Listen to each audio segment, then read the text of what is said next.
On this episode of Cash vs Trash, I am adding lightness. And I'm adding weight.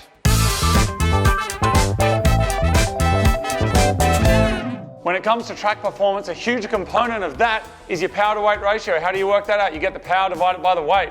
What are we doing today, Martin? We are removing weight. So, like a Lotus where you pay lots of money and you get a really light car that's really fast, I've paid not much money for this somewhat trashy Peugeot, and it's a little bit porky, even though it's slightly lighter than your Swift to begin with. Now, lightness is important, of course, when you're kind of going at slower speeds like we're going to be going. I mean, we're not going to be going 200 or 300 k's an hour. When you're going faster and you've got to push through the air, of course, you need more horsepower.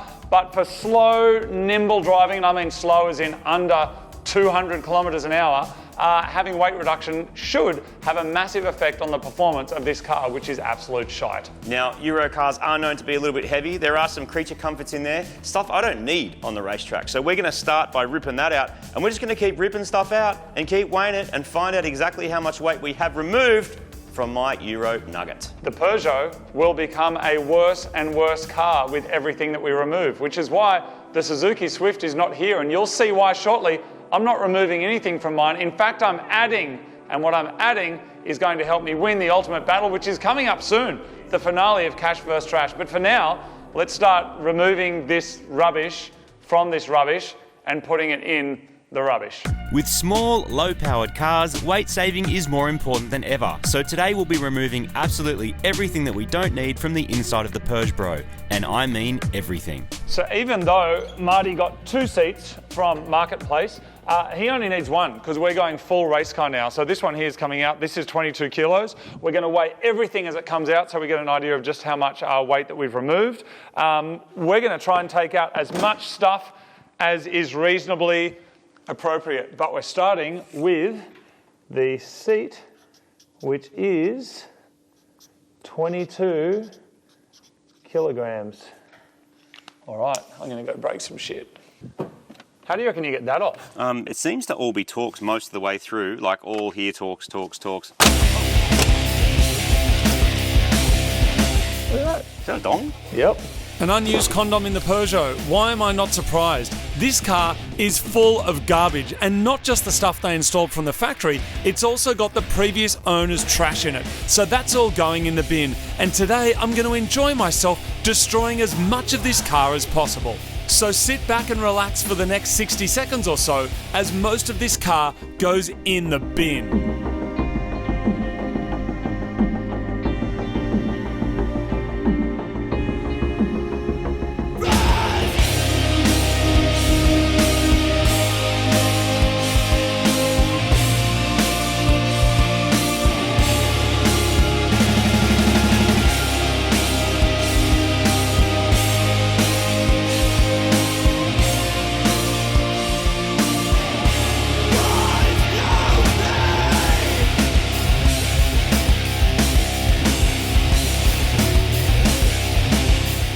We've stripped the interior, and now it's time to weigh everything to see how much performance I've recaptured from this little French boat.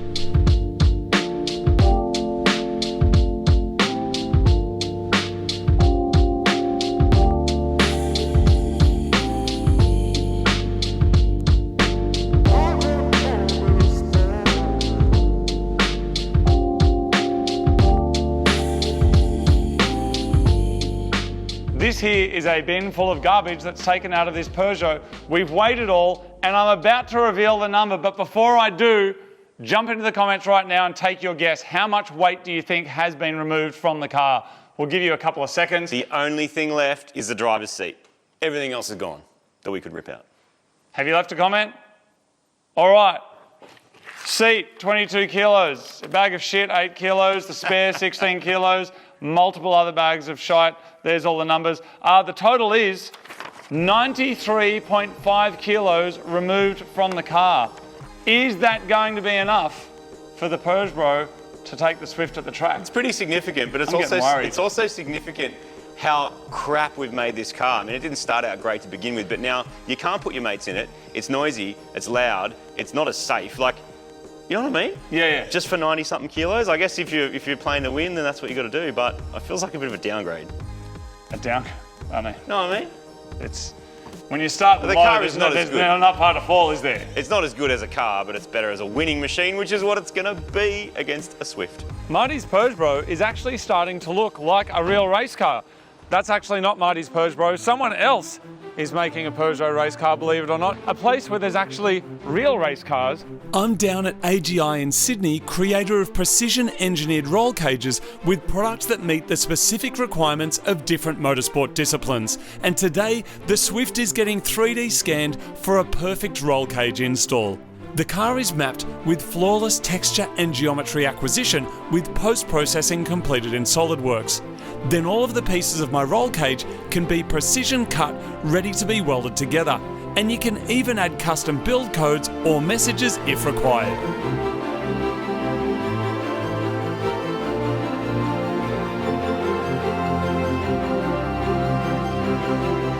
This whole process is really taking the little Swift into a different league compared to the Peugeot. I'll have race seats, a proper approved cage and harnesses. I'll also have the added benefit of stiffening up the car as it's going to be bolted down in 4 places. But the downside is a weight penalty. While Marty's removed almost 100 kilos from his car, I'll be adding some weight to my little nugget. But this is a small price to pay for the added benefits and safety of a properly engineered roll cage. After being painted in-house, my cage is finished, and now it's time to learn some more about this beautiful piece of engineering. We've been coming down here for years and there's a bunch of these cages in our cars. This is Mark, General Manager. Thank you very much for having us down. Good to see you again. Can you tell me a little bit about what we got here for my Swift? Well, this is a beautiful example of what we do. It's been custom made to your Swift, so all of this follows the contours of the interior of the car. This is a typical 4-point, double diagonal in the rear, so we've got extra bracing for you. And then we've also got a bent back harness bar, or some people call it a taxi bar. We've also added some guides as well. Right, so you can either have eyelets or you can have the guides, and so I wanted to have the wraparound harness. Can you explain what this bar is? I've kind of seen them going straight across. What's the rationale with having it bend back like this? Well, we've actually designed it so we can actually get the seatbelts in the right place. It's very important that the seatbelts actually work in an accident. So we want them to actually strap you into the seat. So the way that's angled and set back, it'll actually pull down on your shoulders and enable you to be secure in the car. There's probably about 30 or 40 years worth of experience between our fabricators and our engineers as well. Thank you so much for putting all the time in and getting this out for us. And I think I'm going to be working with Dylan now, who's the one that's been scanning the car, to actually install it. The first step is to temporarily place the seats into the car so that we can position the mounts for the harness. There are specific angles and install requirements, so make sure you check this with an engineer if you're playing along at home. Luckily for me today, I'm working with Dylan, who's an engineer at AGI, and we're going to be installing the cage together. With the harness eyelets in, we can start getting the cage into position, and thanks to the 3D scanning process, the fitment is absolutely flawless. In no time at all, the cage is in and it looks absolutely incredible. So I'm here with Dylan from AGI. What an absolute boss. He's one of the engineers here. And you 3D scanned the car because this is the first model Swift that you've put one of these cages in? First time we've had a Swift come here, yeah. Wow. So. How shocking, considering they're basically like JDM royalty. I know, right? Much more than Peugeots. Exactly, much more than Peugeots. So the cage is in. Did you have any struggles like getting it designed, getting it scanned? Not really. The hardest thing was making sure that everything lined up to how we expected it to.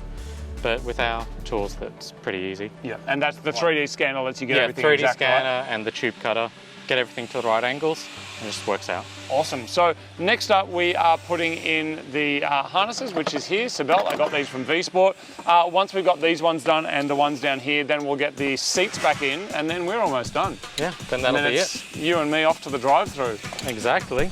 The harness is one component of an integrated safety system that will work alongside the cage, harness bar, racing seats, hands device and helmet. But as we learned in our racing seats episode, these components should also be able to unlock a bit more driver speed and confidence.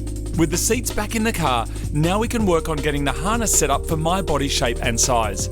The harness will be used for track driving, but the factory seatbelt and steering wheel airbag are retained for commuting to the track. And that's it, my cage is in. Chassis stiffening is very, very important. But when you're doing it on a budget, you have to be a little bit more creative. So I have been dumpster diving once again.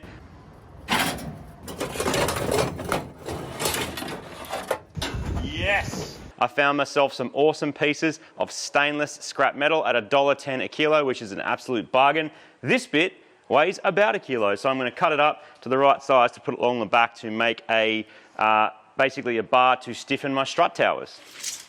So from there to there, 107.0. Let's do it. The Peugeot doesn't actually have rear strut towers, but that's not going to stop me installing a strut bar. While I won't have the safety of a cage and harness, I will be able to get some of the chassis stiffening benefits of holding the car together. And my system has only cost me $1 plus some welding gas and less than 5 minutes of time.